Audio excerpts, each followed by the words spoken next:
Sinepju graudiņš, vārds katrai dienai. Dievs klāj tev bagātīgu galdu. Šodienas raksturvieta.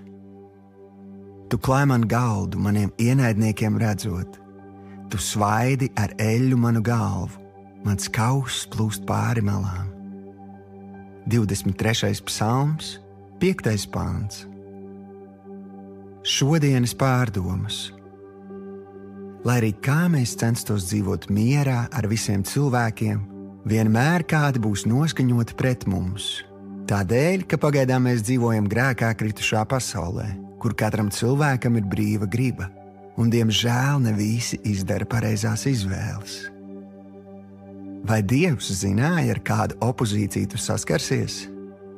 Protams, zināja, un tāpēc viņš pamudināja Dāvidu uzrakstīt 23. psalmā svarīgu patiesību.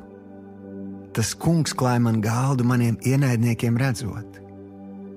Tas ne tikai nozīmē, ka ienaidnieku klātbūtne nespēja aizkavēt Dieva svētību tavā dzīvē, bet arī to, ka iespējams Dievs speciāli pieļaus, ka kādiem cilvēkiem būs jānoskatās uz tavu bagātīgi klāto galdu.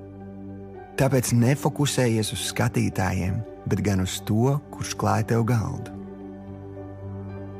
Šodienas lūkšana. Tēvs, es atzīstu, ka tu esi mans kungs un mans gans, un tieši tāpēc man netrūkst nenieka. Patiesi, nekas nespēja traucēt tevi mani dāsni nodrošināt ar daudz un dažādiem krājumiem un ērtībām katru dienu. Jēzus vārdā. Āmen.